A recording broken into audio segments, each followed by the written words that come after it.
Donc l'objectif des rencontres santé-travail, la prévention en action, est destiné à tous les publics des SSTI, c'est-à-dire les collaborateurs, les employeurs, leurs employeurs adhérents, leurs salariés, les organisations syndicales et patronales et les relais publics et politiques. C'est de témoigner de l'accompagnement des services de santé au travail dans le maintien dans l'emploi. Ça sera aussi l'occasion de partager les actions qui ont été conduites auprès des entreprises adhérentes et de leurs salariés pour répondre aux nouveaux besoins engendrés. Enfin, ce sera pour nous l'occasion de valoriser, lors de cette journée, de valoriser l'ensemble des actions et l'important travail qui a été mené par l'ensemble des acteurs qui interviennent au quotidien dans le domaine de la santé pour le maintien dans l'emploi. Donc vous verrez différents acteurs qui vont intervenir. C'est l'occasion de valoriser leur travail. Je vais maintenant passer la parole, parce que j'ai oublié de me présenter, c'est pour ça que je fais un lapsus. Je suis M. Masson, le président du service de santé au travail de SMIRC sur Champagne-Sainte-Menou. Et je vais donc laisser la parole à Thérèse Lamarté, la présidente du SMIRC.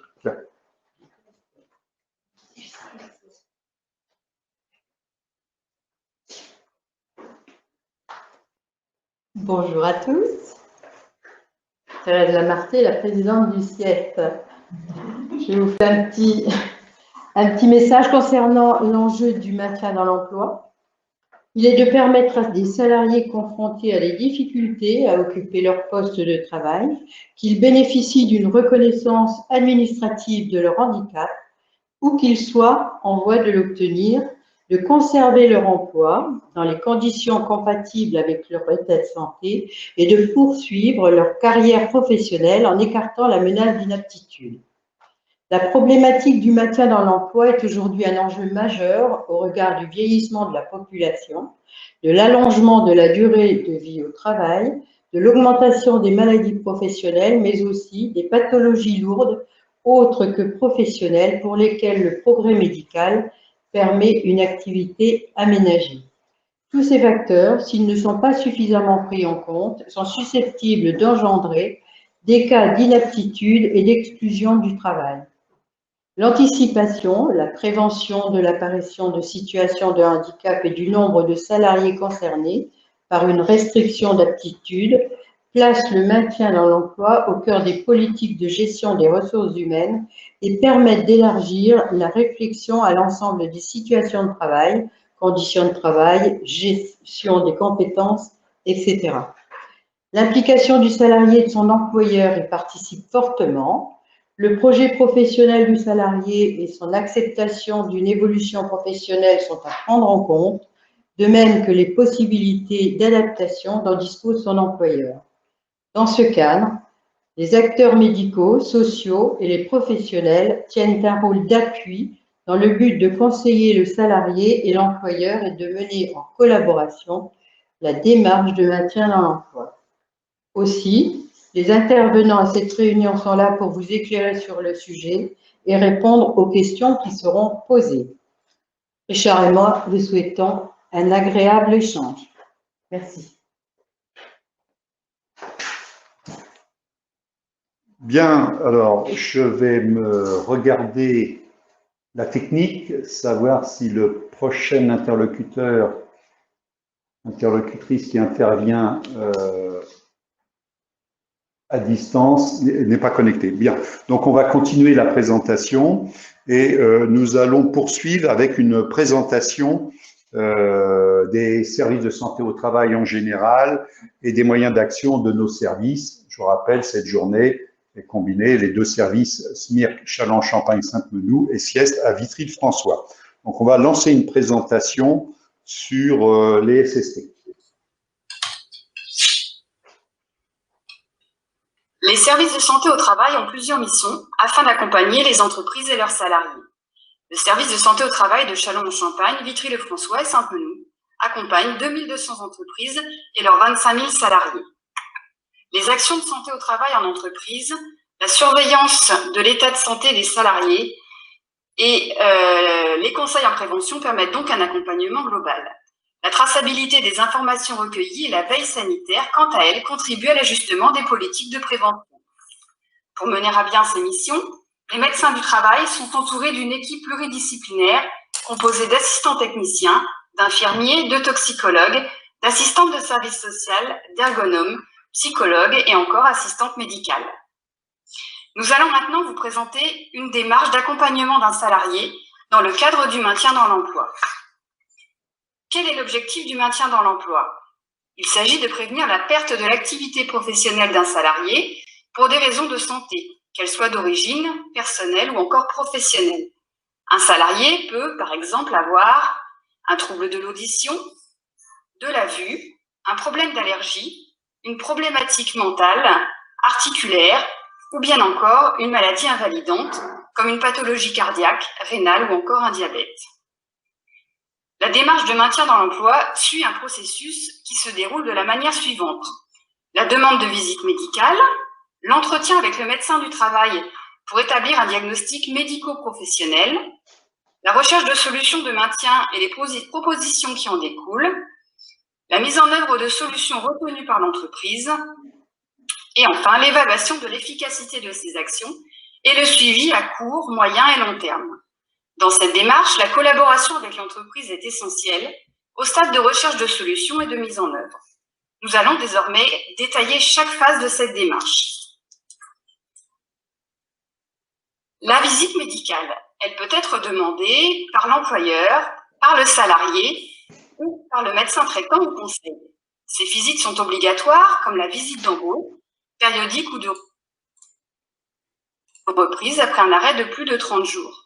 D'autres seront conseillés, c'est le cas de la visite de pré-reprise, si un salarié ou son médecin pense que la reprise du poste habituel pourrait être problématique. La visite médicale permet au salarié de rencontrer le médecin du travail ou l'infirmière afin de faire le point sur sa santé, son poste de travail et éventuellement les problématiques rencontrées. À noter que seule la visite initiale ou périodique peut être réalisée par le médecin ou l'infirmière. Les autres visites seront quant à elles exclusivement réalisées par le médecin du travail. Les différentes modalités d'organisation de visite présentées vont permettre une rencontre entre le salarié et le médecin du travail. Celui-ci va interroger sur les antécédents de santé, certains pouvant en effet avoir des répercussions professionnelles, comme par exemple un diabète ou une chirurgie de la colonne vertébrale, sur son mode de vie, sur son poste de travail, les missions confiées, les tâches effectuées, les horaires et les difficultés rencontrées au travail. S'informer de savoir si ces difficultés ont été évoquées avec l'employeur et si des choses ont déjà été mises en place.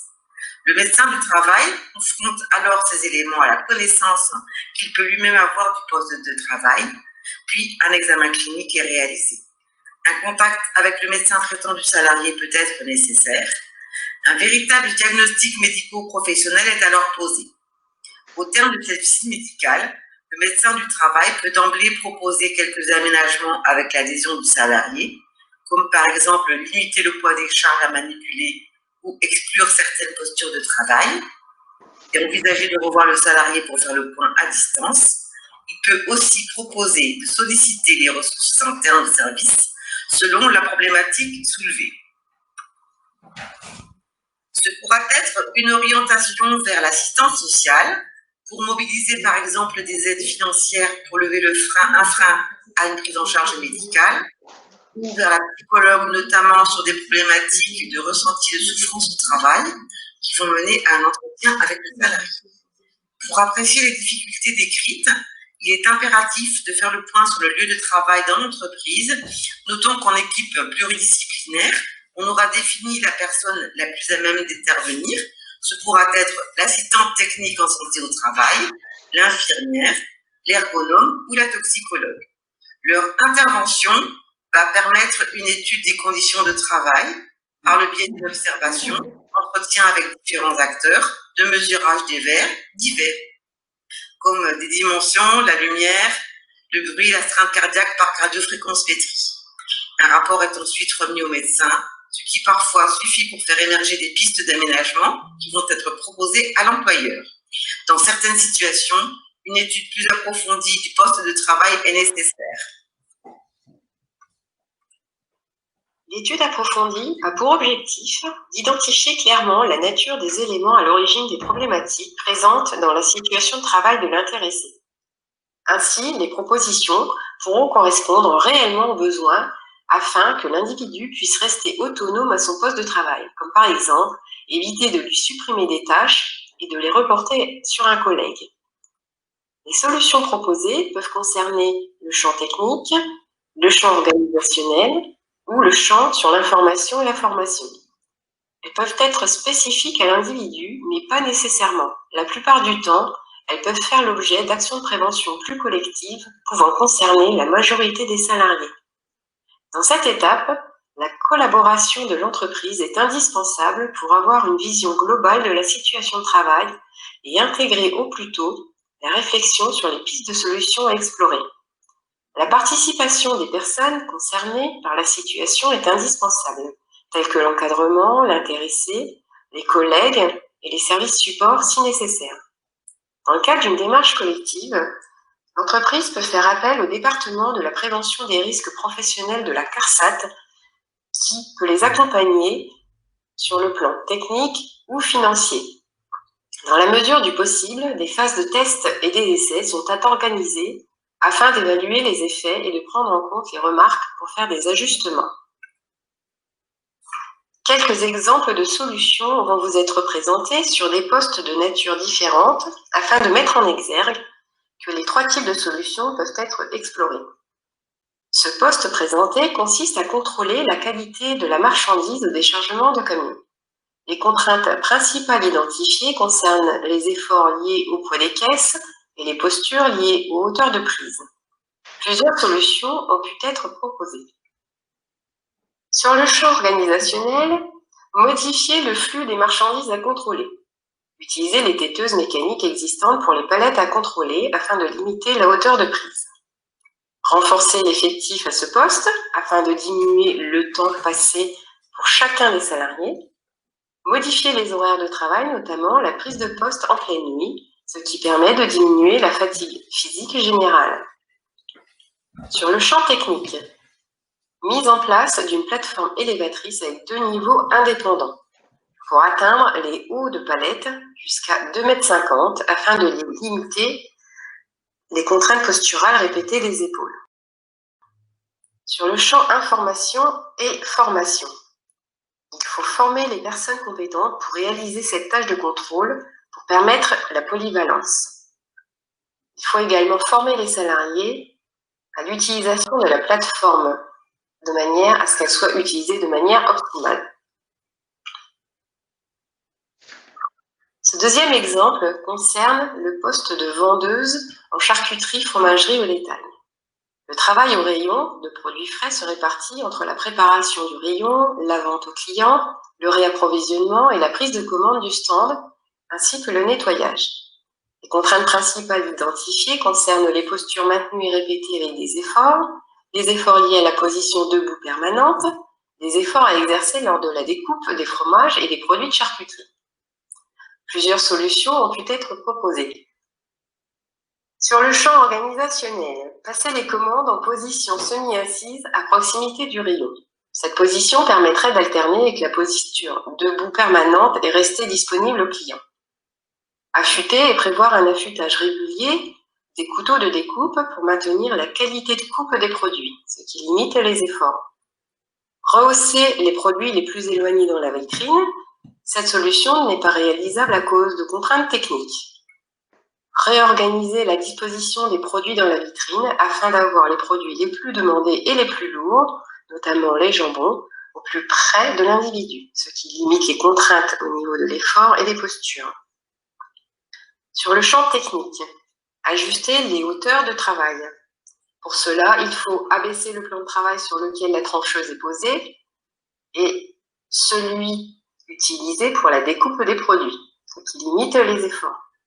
Aménager les équipements de travail, cela consiste à équiper le plan de découpe d'un système coulissant pour accéder plus facilement à l'ensemble du rayon équiper la vitrine d'une tablette de dépose des produits adressés aux clients, mettre à disposition un siège assis debout pour passer les commandes, tourner de 90 degrés la table de la trancheuse pour libérer l'espace pour les pieds et s'approcher au plus près. Dans le même objectif, dégager l'espace sous l'évier. Mettre un rhéostat inox ajouré dans l'évier afin de limiter la flexion du dos lors du nettoyage des instruments. Le troisième exemple concerne les postes avec écran de visualisation qui ne cesse d'augmenter dans le monde du travail. Cela concerne aussi bien le secteur tertiaire que d'autres secteurs, et aussi bien des postes de cadre, d'employés administratifs, de personnes à l'accueil, des personnes dans des centres d'appel. Sur le champ organisationnel, alterner les postures toutes les 2 heures permet de favoriser le travail dynamique, alterner entre la posture assise, debout et le déplacement. Identifier les tâches permettant de faire des pauses écran, ce qui limiterait la sollicitation visuelle. Limiter l'utilisation d'un ordinateur portable sans périphérique externe, type clavier ou souris. Organiser sa zone de travail afin de placer les équipements utilisés régulièrement dans la zone de confort et les autres équipements dans la zone d'attaque. Sur le champ technique, il est possible d'installer un plan de travail électrique avec réglage en hauteur, permettant d'alterner les postures assis et debout. Mettre en place un porte-documents coulissant pour limiter les contraintes posturales. Mettre en place un repose-pied avec réglage grande hauteur pour poste haut type accueil, ce qui permet de créer un poste avec une possibilité de travailler debout ou assis. Un casque téléphonique permet de supprimer les hyperflexions du cou pour le maintien du combiné simultanément à la frappe au clavier. Une souris sans fil, inclinée, un roller mouse permet de limiter les contraintes posturales au niveau du membre supérieur. Le siège de travail avec réglage permettant d'adapter aux salariés permet de limiter les contraintes posturales, les efforts de posture maintenus, type l'absence d'appui du dos ou la compression veineuse au niveau des membres inférieurs. Certaines spécificités peuvent accompagner le siège sur l'assise, mettre en place la tétière ou des accoudoirs réglables selon la problématique de l'intéressé. Des cloisons phoniques peuvent être installées afin de limiter l'ambiance sonore ou la réverbération du bruit. L'aménagement de l'espace de travail peut également être réalisé selon la surface disponible, l'accès au poste, le type d'éclairage naturel et artificiel. Sur le champ information, il est indispensable de former à l'utilisation des équipements de travail et de former aux règles d'installation confortable au poste et également sur l'affichage sur écran. Toutes les propositions concernant ce type de poste ne sont pas spécifiques à un individu, hormis certains accessoires cités sur le siège de travail. Nous vous avons présenté la mobilisation de ressources internes au service. Dans certaines situations, il est nécessaire de faire appel à des ressources externes. On peut conseiller aux salariés de faire une demande de reconnaissance de la qualité de travailleur handicapé en s'adressant à la maison départementale pour les personnes handicapées. Cette reconnaissance permet la mobilisation d'autres acteurs comme Cap Emploi, dont les collaborateurs se rendront dans l'entreprise pour une étude de poste et favorise, si besoin, un accompagnement financier de l'entreprise. Dans d'autres cas, notamment en cas d'arrêt maladie prolongé, un travail est mené conjointement avec les assistantes sociales de la sécurité sociale. Si nécessaire, le dossier du salarié pourra être présenté à la cellule de prévention de la désinsertion professionnelle. Parallèlement, la question de la reconversion professionnelle peut être envisagée en mobilisant Transition Pro Grand Est, qui est l'ex-FONGECIF, pour aider au financement de formations. Dans tous les cas, il s'agit d'un travail en collaboration au centre duquel se trouve le salarié en difficulté. Une illustration de la démarche complète avec mobilisation d'un partenaire externe vous sera présentée plus loin. Quel que soit le mode d'intervention, les propositions avancées sont transmises à l'employeur. Si c'est le cas, ce dernier fait part des obstacles qui peuvent s'opposer à la mise en œuvre, par exemple un équipement non modifiable, et les propositions sont adaptées quand cela est possible. Rarement qu'une solution n'est trouvée. Le plus souvent, une ou plusieurs des propositions sont finalisées sous couvert d'une période d'essai afin de vérifier leur bien fondé en situation réelle et les éventuelles répercussions sur la vie de l'entreprise. Une fois les aménagements réalisés, il faut prévoir leur évaluation à distance. Cela peut se faire lors des visites médicales ultérieures. Un salarié en risque de désinsertion professionnelle est un salarié qui bénéficie d'une attention particulière et une nouvelle visite est en général programmée. Un point est refait avec l'entreprise afin d'avoir le ressenti de l'employeur et éventuellement du collectif de travail face aux modifications mises en œuvre. Lorsqu'ils ont été mobilisés, les partenaires extérieurs font de leur côté un point d'évaluation à 3 ou 6 mois et transmettent aux médecins du travail leurs conclusions. La présentation, me dit-on, est terminée. Je voyais également en direct. Donc là, on a déjà un premier aperçu du processus de maintien dans l'emploi, de la demande de visite jusqu'au suivi. Avant de passer sur un retour d'expérience, nous avons maintenant le docteur Léonard qui est en ligne et au téléphone, donc elle va... Voilà. Donc, on va accueillir le docteur Léonard. Docteur Léonard qui est médecin, le médecin inspecteur à la directe du Grand Est et qui va intervenir pour nous redéfinir ce que c'est que le maintien dans l'emploi et également nous détailler l'articulation qui existe entre le plan santé-travail 3 et les mesures locales. Donc, docteur Léonard, bienvenue. Je ne vous vois pas, mais on va vous mettre en contact avec notre micro. Je laisse faire notre assistante et vous pouvez intervenir maintenant. D'accord, ben je vous entends, donc j'espère que maintenant vous m'entendez. Ça va, c'est bon? Oui. Très bien, très bien. Très bien. Alors, bonjour à tous. Je suis vraiment désolée pour ces problèmes techniques qui ont certainement perturbé le webinaire, mais je suis contente néanmoins d'arriver à pouvoir échanger avec vous. Alors, sur le plan du maintien dans l'emploi, les messages que je souhaitais vous faire partager avec vous, en tout cas, déjà, c'est que depuis toujours, les médecins du travail se sont mobilisés pour maintenir en emploi les salariés avec handicap, quelle que soit la cause de ce handicap, que ce soit maladie, accident du travail, maladie professionnelle. Et ce travail, les médecins du travail l'ont toujours réalisé avec les différents acteurs des entreprises. Alors, si de nombreuses aides se sont déployés au cours des 20 dernières années et de nouveaux outils ne cessent d'apparaître pour réellement coller aux besoins les plus présents pour aider au maintien dans l'emploi les salariés qui en ont besoin. On s'aperçoit que le maintien dans l'emploi devient de plus en plus complexe au vu des évolutions socio-économiques que nous connaissons tous. Cependant, de mon point de vue, l'enjeu du maintien dans l'emploi, il est crucial.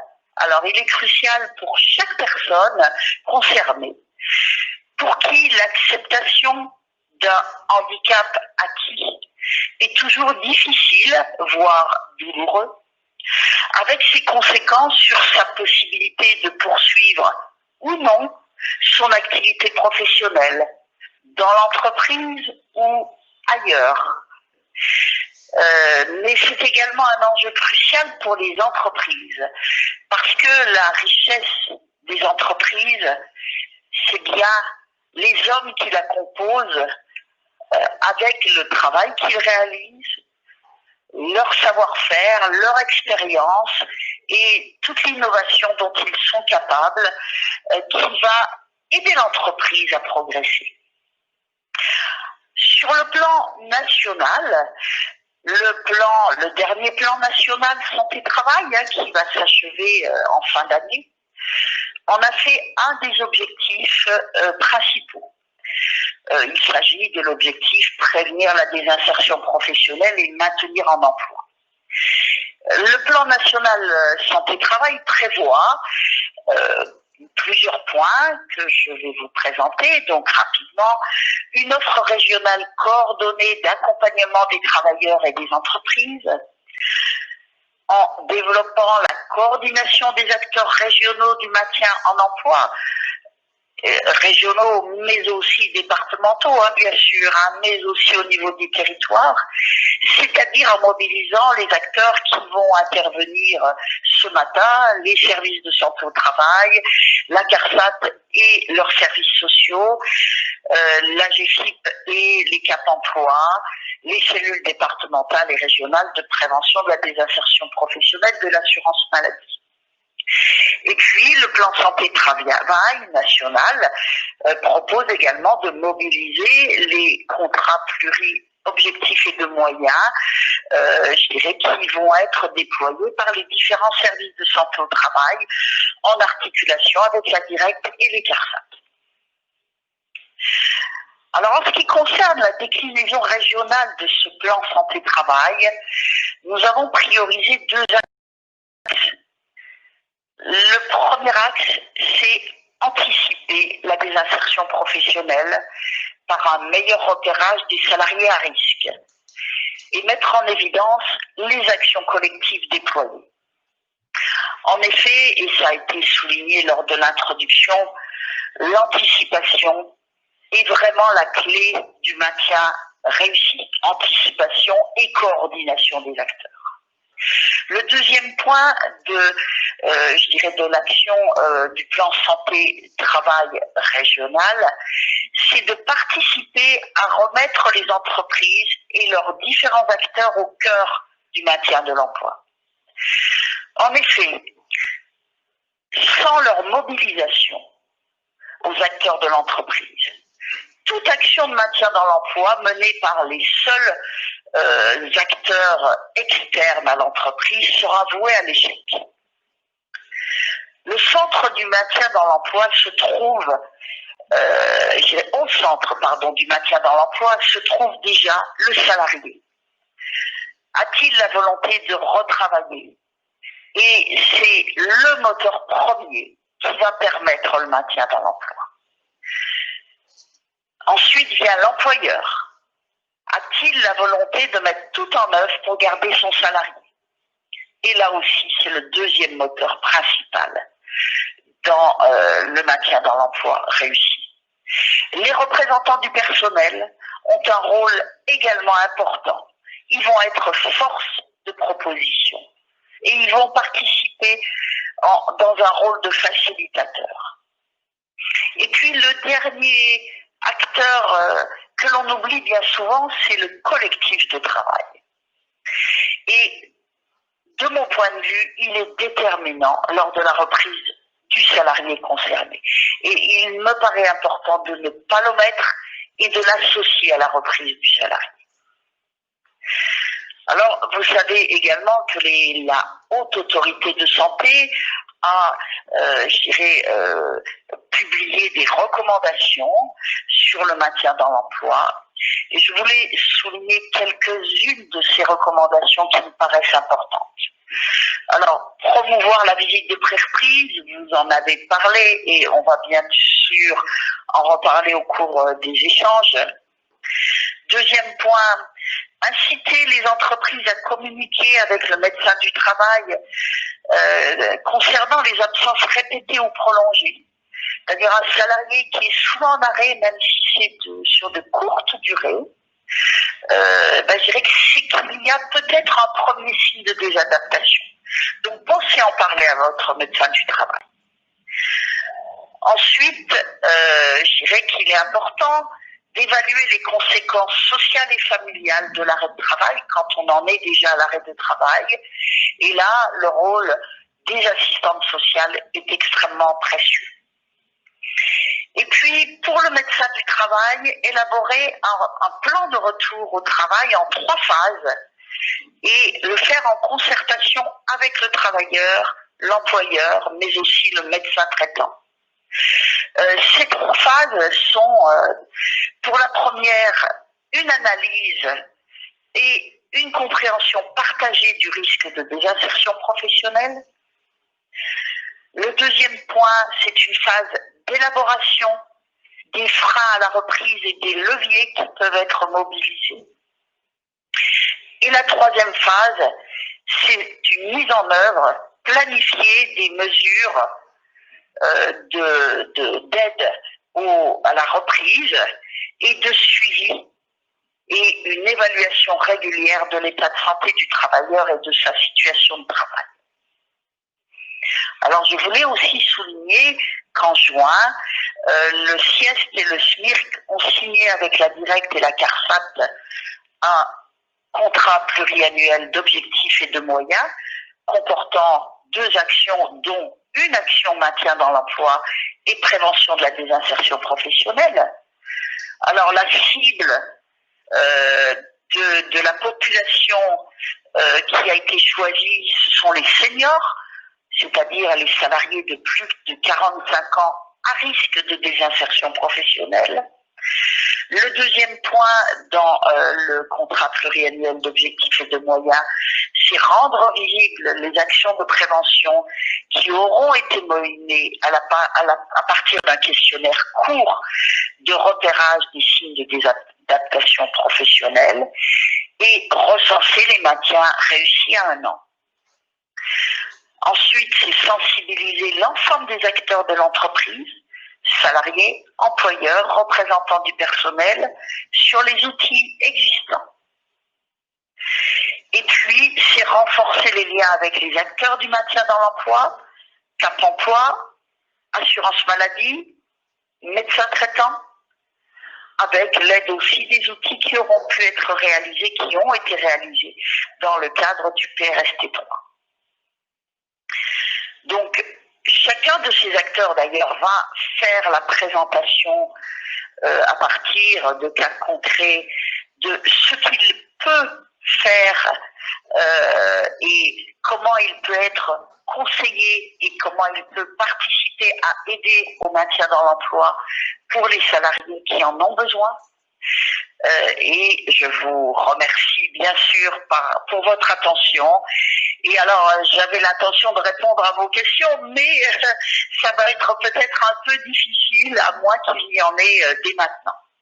En tout cas, merci à tous pour cette initiative et pour votre participation.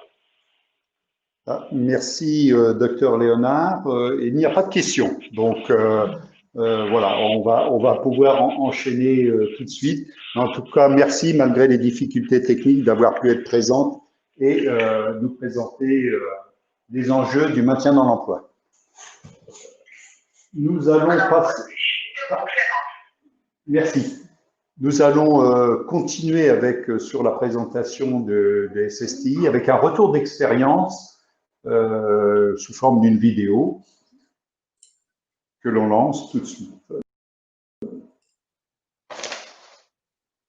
Le maintien dans l'emploi en pratique.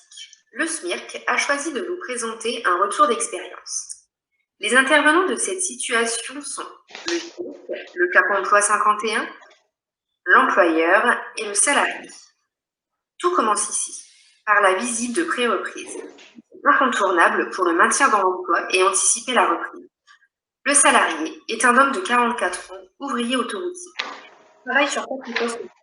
Un poste d'intervention qui sécurise l'autoroute et intervient en cas d'accident, un poste d'entretien des routes et des abords, un poste de viabilité hivernale pour l'entretien des routes l'hiver avec la conduite d'engins de salage et un poste de maintenance pour l'entretien des divers matériels et engins. En arrêt maladie depuis 6 mois pour une pathologie de l'épaule avec intervention chirurgicale, une pathologie au niveau du rachis dorso-lombaire et de la cheville-cloche. Lors de cette visite, un échange entre le médecin du travail et le salarié permet une prise de connaissance du dossier médical et la mise en perspective avec les tâches réalisées au poste. L'information d'une demande de maintien dans l'emploi est discutée avec accord du salarié sur la mise en œuvre d'une adaptation de poste. Le salarié ayant des antécédents médicaux avec séquelles, le médecin du travail a constaté que celle-ci l'empêchait de lever les bras au-dessus de la ligne des épaules. Un échange entre le médecin du travail et l'employeur a également été établi par contact téléphonique avec accord du salarié pour connaître les missions du salarié du point de vue de l'employeur et l'informer d'une adaptation de poste à prévoir. À ce stade, on peut prévoir un conflit entre les tâches habituelles et les séquelles possibles des pathologies. Un dossier MDPH est motivé ainsi qu'une réflexion sur des aménagements. Le signalement auprès de Cap Emploi. Une fiche de liaison est envoyée, accompagnée d'un commentaire avec échange téléphonique si nécessaire avec le référent Cap Emploi par le médecin du travail.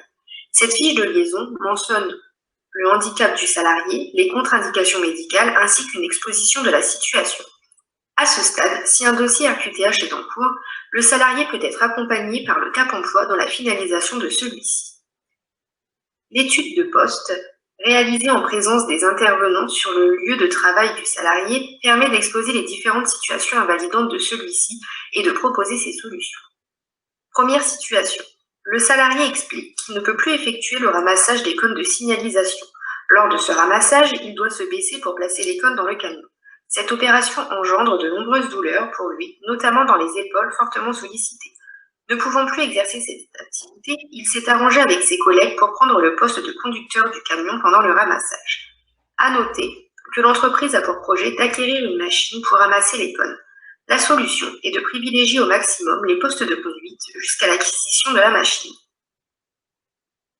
Deuxième situation. Le salarié procède régulièrement au nettoyage des véhicules à l'aide d'un nettoyeur à haute pression. L'utilisation du nettoyeur provoque de nombreuses vibrations qui entraînent des douleurs dans tout le rachis et les épaules. La solution est d'espacer les temps d'utilisation du nettoyeur et de ne jamais dépasser 30 minutes d'utilisation continue. Troisième situation. Le salarié utilise fréquemment une débroussailleuse et un souffleur pour l'entretien des abords des routes. Lors de l'utilisation de ces matériels, les poids des outils lui provoquent des douleurs dans les membres supérieurs, les épaules et le rachis. La solution est d'acquérir une débroussailleuse et un souffleur électrique plus léger à batterie dorsale. Quatrième situation. Le salarié effectue beaucoup de tontes, parfois sur des journées entières. Dans ce cadre, il utilise une tondeuse autoportée. 2 tondeuses sont à disposition. Le salarié ne peut utiliser la tondeuse de marque E car son siège est trop bas. La conduite lui provoque alors des douleurs dans tout le rachis. En revanche, la tondeuse de marque H, avec une assise plus haute, ne lui provoque pas de douleur. La solution est de privilégier autant que faire se peut l'utilisation de la tondeuse de marque H. Cinquième et dernière situation invalidante, dans le cadre de ces différents postes, le salarié se déplace régulièrement à pied et parfois sur de longues distances. Il exprime des douleurs chroniques à la cheville gauche. Il est actuellement équipé de chaussures de sécurité avec semelles personnelles. Et les nombreux déplacements provoquent une usure prématurée de ces semelles, ce qui engendre un mauvais maintien de sa cheville et donc des douleurs. La solution est d'acquérir des semelles orthopédiques adaptées et réservées à l'usage professionnel. La visite de pré-reprise.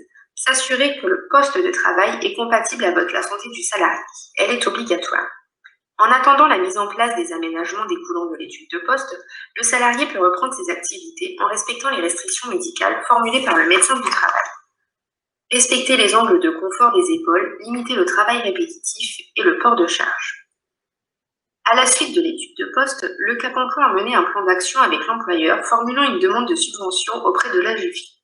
Une aide spécifique au maintien dans l'emploi a été débloquée d'un montant de 2 000 €. Cette aide a permis l'achat de semelles orthopédiques et d'une débroussailleuse ainsi que d'un souffleur électrique à batterie dorsale. En image, voici la débroussailleuse électrique et la batterie dorsale. Le poids réduit d'environ 6 kg des nouveaux matériels permet de diminuer les contraintes imposées aux membres supérieurs du salarié. Le bilan clôture ce retour d'expérience. Il s'agit d'un échange téléphonique avec le salarié par le Cap Emploi. À cette période, le salarié était toujours en poste et satisfait des aménagements mis en place.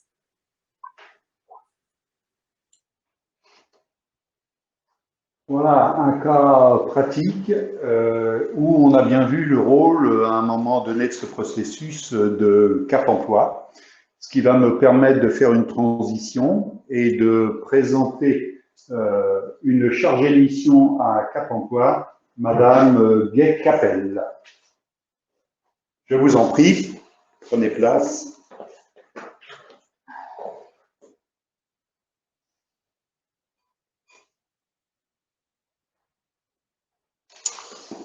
Bonjour à tous, donc je me présente, donc Florence Gay-Capel, je suis chargée de mission au sein du Cap Emploi 51. Là, aujourd'hui, donc, je vais vous présenter l'émission de Cap Emploi. On va faire vraiment un focus sur le maintien dans l'emploi. Et le but, c'est de vous expliquer comment on travaille avec les services de santé au travail pour le maintien dans l'emploi des personnes en situation de handicap.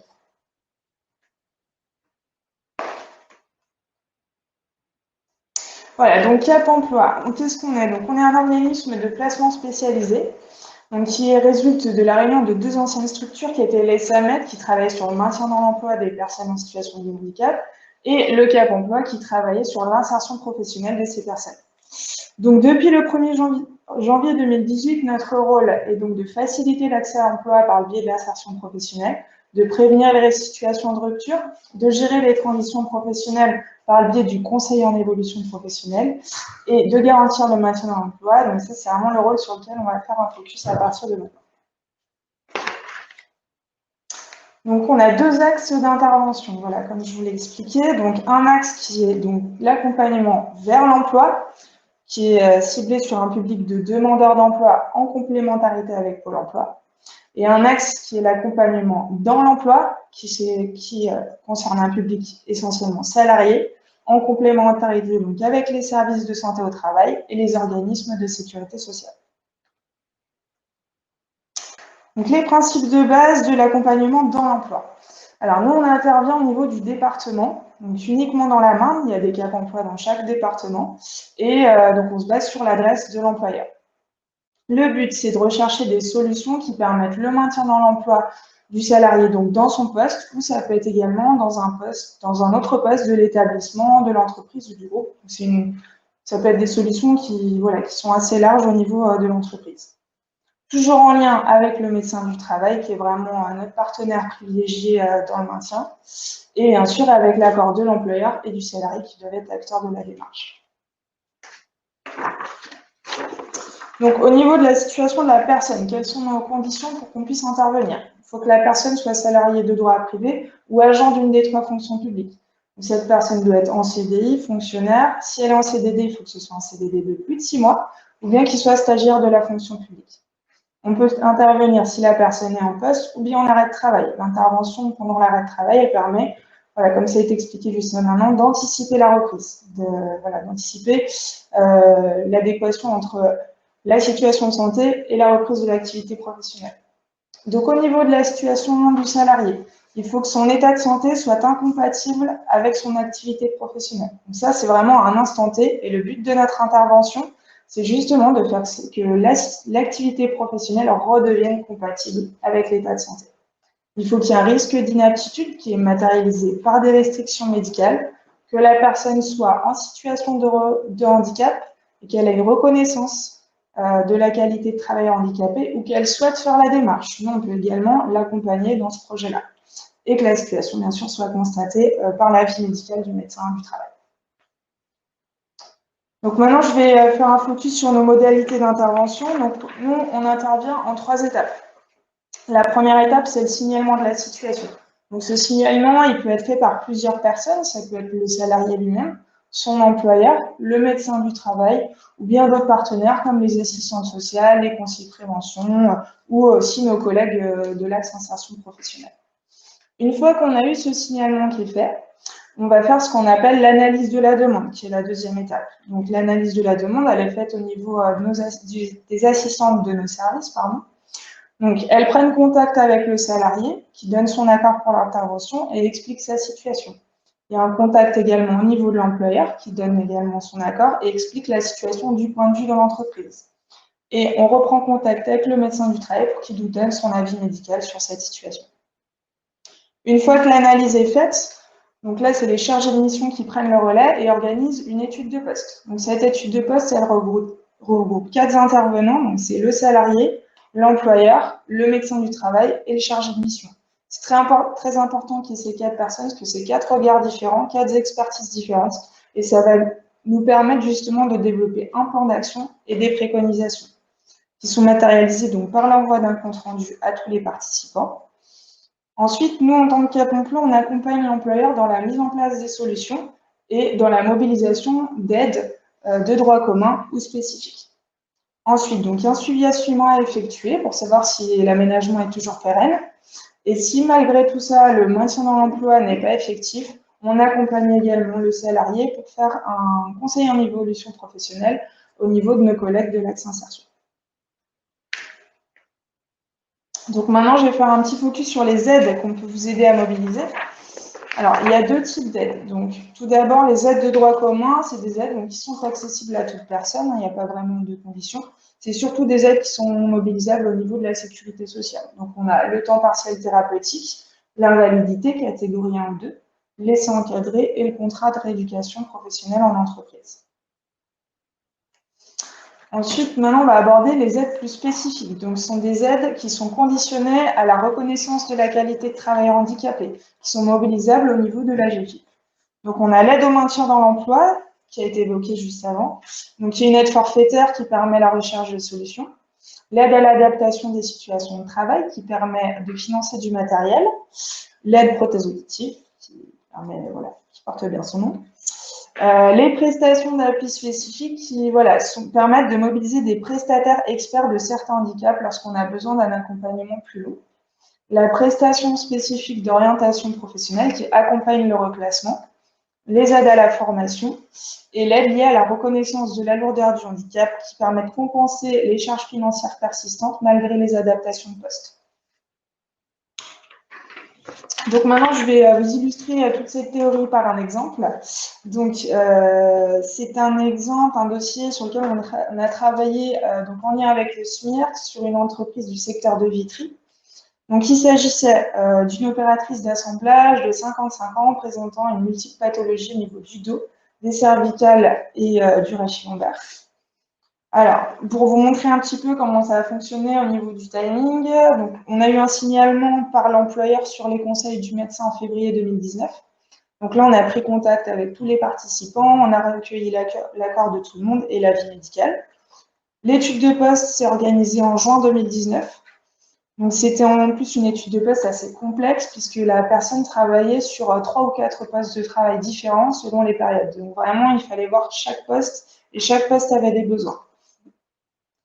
Donc, nous, ensuite, on a mobilisé donc, une aide au maintien dans l'emploi dans la foulée en juillet. C'était, comme il y avait beaucoup d'essais organisés, qu'il y avait plus beaucoup de postes, c'était pour donner un coup de pouce à l'employeur et permettre de financer toute cette recherche de solutions. Les essais ont été mis en place dans le même temps, en juillet également. La salariée a validé le matériel en septembre 2019. Par la suite, donc, on a accompagné l'employeur pour faire une demande de subvention au niveau de la GFIP. Cette demande de subvention a été accordée en novembre 2019 et le suivi à 6 mois a été effectué cette année en juin et l'adaptation est toujours pareille, la salariée est toujours satisfaite. Donc au niveau financier et des solutions qu'on a mis en place pour cette personne. Donc voilà, il y a une aide à la recherche de solutions d'un montant de 2 000 € qui a été mobilisée dans un premier temps. Le matériel qu'on a mis en place, donc il y avait un siège ergonomique pour un premier poste, un siège assis debout pour les autres postes, un repose-bras, repose-pied, une table élévatrice à niveau constant et une table à hauteur réglable pour son dernier poste. Le coût total du projet, donc on est sur environ 3 800 €. La GFIP a pris en charge 2 383,90 € et l'entreprise a eu un reste à charge de 1 429,94 €. Ce qui a pu également être financé au travers de l'aide au maintien. Finalement, il n'y a pas vraiment eu de reste à charge, alors ça arrive pas tout le temps. Mais voilà, là, dans ce cas-là, l'entreprise n'a pas vraiment eu de coût à sortir. Donc maintenant, je ne sais pas s'il y a des questions peut-être. Non ? Ok, donc si vous souhaitez nous contacter pour toute question, pour tout dossier, il ne faut vraiment pas hésiter à nous appeler. Vous avez le numéro de téléphone qui s'affiche ou également par mail si vous le souhaitez. Merci. Merci Madame Kechapel. Écoutez, effectivement, il n'y a pas de questions, mais je vous rappelle que si vous avez des questions après coup, vous pouvez toujours utiliser le mail que je vous ai donné, le courriel que je vous ai donné en début de webinaire, maintien-dans-emploi@smir.fr. Je vais maintenant passer la parole à un acteur aussi très important dans la réussite de maintien dans l'emploi. Et je vais demander à mesdames Crédelich, excusez-moi si j'ai écorché votre nom, et madame Sigualo, de venir nous parler et nous présenter la cellule de maintien dans l'emploi de la CPAM. Je vous laisse la place. D'accord, merci.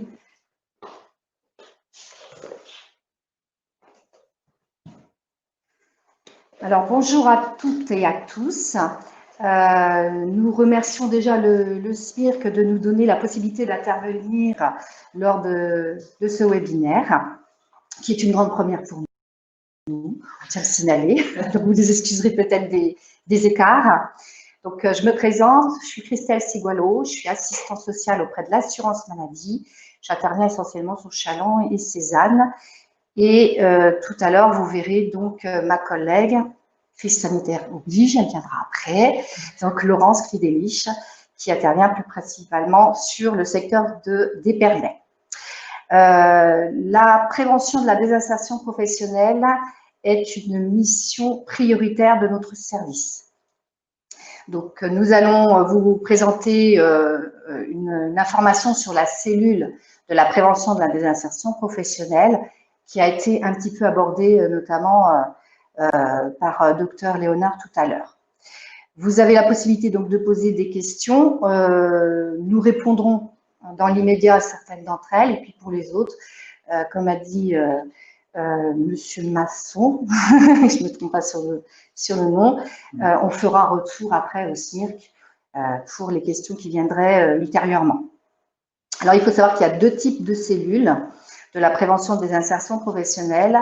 Il y a la cellule locale et la cellule élargie. Ma collègue vous présentera ces deux cellules suite à mon intervention. Mais il faut savoir qu'avant que ces situations soient vues en cellule, il y a du travail à faire.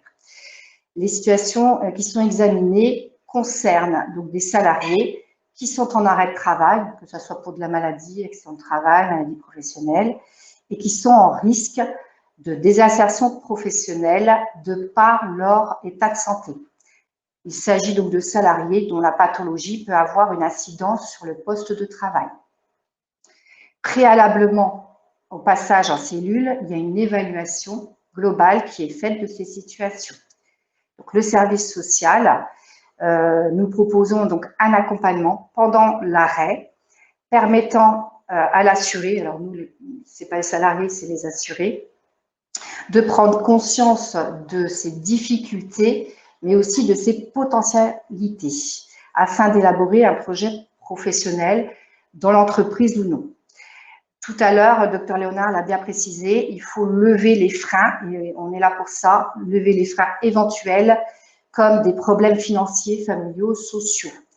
La personne qui a des problèmes de ce genre n'est pas disponible pour travailler une problématique professionnelle. Donc, il faut absolument lever ces freins-là avant. Le projet professionnel, il est travaillé avec le médecin du travail, avec Cap Emploi et bien sûr l'employeur.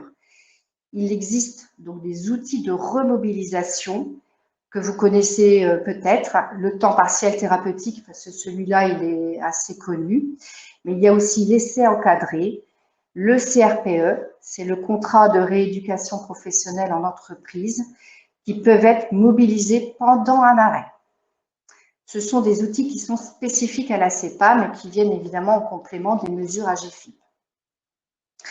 Ce sont donc des dispositifs qui sont développés dans les matinées employeurs. Peut-être que certains d'entre vous avaient eu l'honneur de participer à ces matinées employeurs qui sont organisées par la CPAM et dont ces trois dispositifs sont détaillés. Une fois que donc le projet est établi, il peut être soumis à la cellule. Et là, je vais laisser la parole à ma collègue qui va vous expliquer un peu le déroulement de ces cellules. Donc, je vais vous présenter l'organisation et le fonctionnement des deux cellules. Donc, il y a la cellule locale. La cellule locale, c'est un des dispositifs donc, de la prévention de la désinsertion professionnelle légitimée par l'assurance maladie. C'est une instance décisionnelle qui valide ou non des actions de remobilisation. Elle est composée d'un référent du service social, du médecin conseil et d'un agent administratif de la caisse primaire d'assurance maladie. Elle se réunit une fois par mois.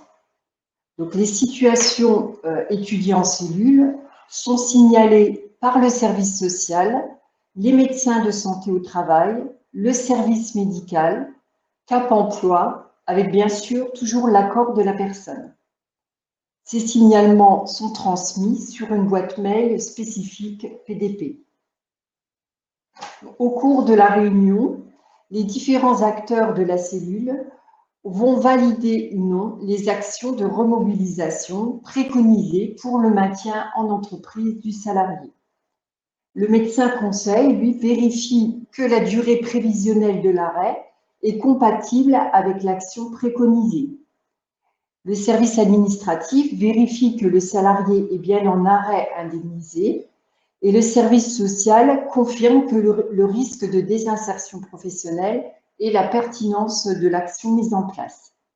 Concrètement, il existe un imprimé spécifique où chaque acteur appose sa signature pour valider l'action. L'accord de la cellule est nécessaire car le salarié continue de percevoir des indemnités journalières pendant la réalisation des actions de remobilisation et il est couvert en cas d'accident. Voilà pour la cellule locale. Donc, je vais à présent vous présenter la cellule élargie. La cellule élargie, elle se compose des mêmes participants que la cellule locale, donc médecin conseil, service social et service administratif, auxquels sont associés d'autres acteurs de la PDP, tels que médecins de santé au travail, Cap Emploi, la maison départementale pour les personnes handicapées. Elle se réunit 3 à 4 fois par an. Elle se déroule en 2 temps. Dans un premier temps, les participants informent des éventuels changements dans leur service, des nouveaux dispositifs en lien avec la PDP. Dans un second temps, des situations individuelles sont évoquées, en accord toujours avec la personne. Donc c'est très enrichissant car les acteurs confrontent leur expertise afin d'aider à la recherche de solutions adaptées. Donc pour finir, nous souhaitons attirer votre attention sur l'importance de connaître des situations des personnes en risque de désinsertion professionnelle le plus tôt possible, car donc, des outils peuvent être actionnés pendant l'arrêt de travail.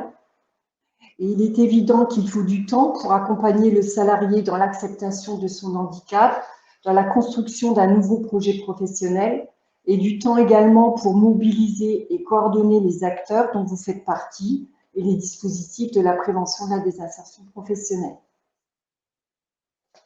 Par conséquent, donc, si dans votre entreprise, vous détectez un salarié qui a des difficultés pour assumer son travail du fait de ses problèmes de santé, d'où des arrêts maladie fréquents, n'hésitez pas à en informer le médecin du travail ou orienter le salarié vers le service social de l'assurance maladie.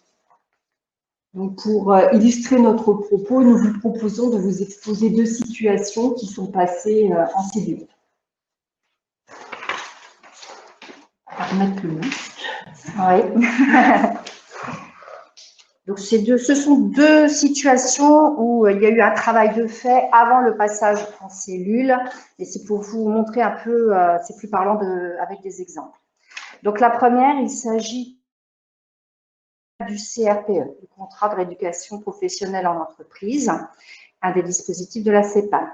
Il s'agit donc d'une personne de 26 ans, mariée, 2 enfants, 5 ans et 1 an et demi, donc des petits bouts de chou. Elle était intérimaire en CDI à ADECO sur un poste de préparateur de commandes. Sa pathologie, c'est surtout au niveau du dos. Alors, au niveau diagnostic et tout ça, je n'en dirai pas davantage. Une grosse pathologie au niveau du dos. Le médecin du travail a mis cette personne inapte à son poste et madame a travaillé avec la conseillère en évolution professionnelle interne aux entreprises intérimaires, qui s'appelle le FAF-TT, sur son projet professionnel. Elle souhaitait réaliser une formation de secrétaire assistante qui durait 6 mois. Elle avait fait les tests, elle était admissible à l'AFPA. deux problématiques. Il y avait donc le coût de la formation et comment se financer pendant la formation. Donc, il y a eu tout un travail de partenariat de fait et le coût de la formation a été supporté par une mesure AGFIP et de la prévoyance, de la caisse de prévoyance intérimaire. Et madame était payée en partie par la CEPAM et l'employeur durant cette formation. Hein, le CRPE, le but, c'est ça, c'est quand il y a soit un changement de poste au sein de l'entreprise, mais également en dehors de l'entreprise. Le coût n'est pas supporté complètement par l'employeur, il y a un coût supporté par la CEPAM et par l'employeur. Donc, cette personne, le projet a été validé à la cellule de la prévention des insertions professionnelles, puisqu'il fallait l'accord de tous les acteurs, notamment du médecin conseil, les services administratifs, nous, pour le médecin traitant. Il faut savoir qu'il est aussi sollicité par rapport à la cellule de la prévention des insertions professionnelles.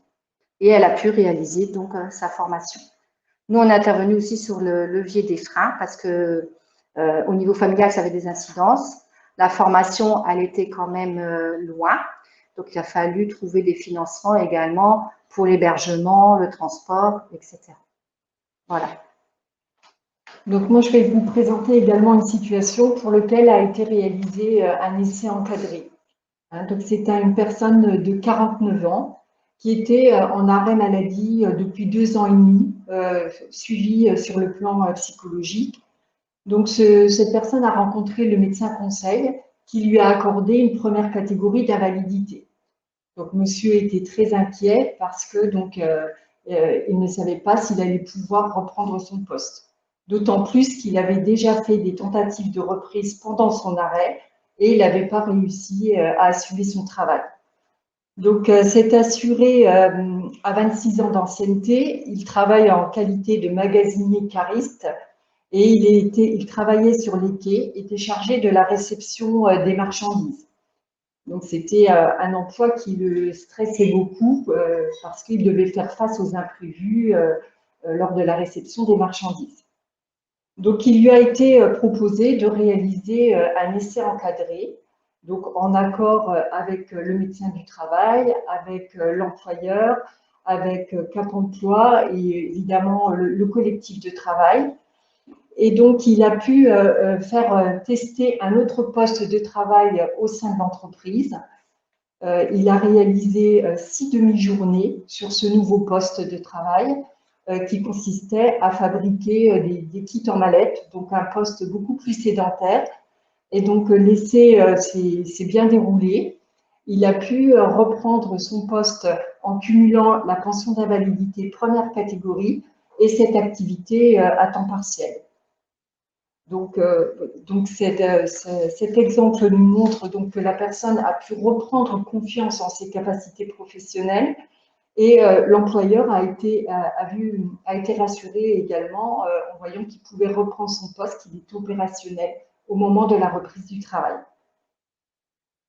Nous vous remercions de votre attention et puis si vous avez des questions, nous restons à votre disposition.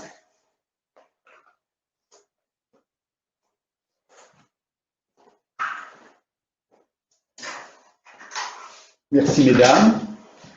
Eh bien, cette présentation sera la dernière de cette journée santé-travail, la prévention en action dédiée au maintien dans l'emploi. Il me revient l'honneur de conclure cette, on va dire cette journée, même si ça n'a duré qu'une demi-matinée. Et pour cela, je vais d'abord regarder les notes que j'ai prises, hein, mais surtout remercier les équipes pluridisciplinaires, les médecins des services de santé au travail, du SMIRC et du SIEST, qui ont permis cette rencontre. La crise sanitaire nous a pas permis de nous voir en présentiel, comme on dit maintenant, de tenir des tables rondes et même d'échanger le pot de l'amitié à la fin des réunions, un moment toujours agréable lors de ces réunions, mais au moins le travail préparatoire qui a été fait n'a pas été perdu. Donc, je remercie les équipes. Bien entendu, je remercie également les intervenants, soit à distance, soit qui se sont déplacés. Moi, j'ai trouvé que les interventions étaient claires. Surtout, j'ai bien aimé le fait qu'il y ait des cas pratiques. Et avant de conclure, je dirais que pour moi, finalement, l'inaptitude n'est pas une fatalité. Il y a énormément de moyens, il y a énormément d'acteurs pour permettre aux salariés de continuer à travailler dans un poste adapté ou un autre poste. Moi, cette rencontre m'a permis pour moi de mettre 3 points essentiels à la réussite du maintien dans l'emploi d'un salarié. J'avais écrit la détection du problème le plus en amont possible, mais le docteur Léonard a parlé d'anticipation.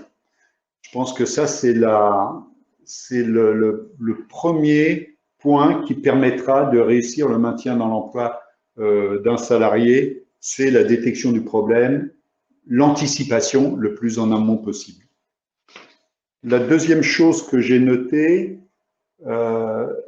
c'est, alors c'est pas, il n'y a pas d'ordre d'importance, sinon peut-être l'anticipation. La collaboration entre les services de santé au travail, Cap l'emploi, les services sociaux, en règle générale par tous les acteurs médicaux et sociaux. Et puis aussi, j'ai noté l'implication du salarié.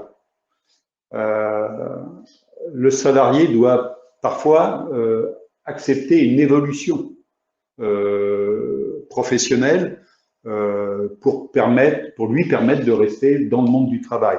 Et son employeur doit lui aussi lui proposer des dispositifs d'adaptation dont il dispose. Le docteur Léonard a rajouté le collectif de travail. C'est vrai que l'environnement de travail est important et on peut parfois se rémémorer des cas où le salarié revenant dans le cadre de son travail n'était pas toujours accueilli comme il devrait. Donc, en tout cas, il faut sensibiliser tous les acteurs de l'entreprise. Ce que j'ai noté aussi, et ça c'est important pour les employeurs, c'est qu'ils pouvaient bénéficier de nombreuses aides, soit via Cap emploi, soit par la CPAM. Donc, encore une fois, ce n'est pas une fatalité. Les employeurs doivent contacter peut-être en priorité le médecin du travail qui prendra en charge son salarié, mais également, s'il le faut, les réorientera vers les services compétents. Comme l'a dit le docteur Léonard, les services de santé au travail du Sud-Marnais, le SIEST et le SMIRC, ont inscrit dans leur projet de service, projet sur 5 ans, différents axes, mais le maintien dans l'emploi est un axe prioritaire. Axe prioritaire, c'est un des 2 axes aussi qui a été inscrit dans le CEPOM, le contrat pluriannuel d'objectifs et de moyens. Donc, c'est un gage de continuité des actions de ces services dans ce domaine. Voilà ce que je voulais dire en conclusion. Vous savez que vous pouvez, alors il n'y a pas eu beaucoup de questions, voire pas du tout, mais je peux comprendre qu'on est attentif aux présentations, on n'a pas envie d'écrire en même temps. Sachez, encore une fois, je vous redonne le mail, maintien dans emploi@smirc.fr, et sachez que cette journée a été enregistrée et que vous pourrez les retrouver sur les sites du SIEST et du SMIRC. Voilà, je vous souhaite un bon appétit. Je vous remercie d'avoir participé à ce webinaire. Bon, c'est un peu une expérience nouvelle pour beaucoup d'entre nous. J'espère qu'on n'aura pas le temps de s'habituer à les faire et que bientôt nous pourrons nous revoir en présence. Bonne journée à tous.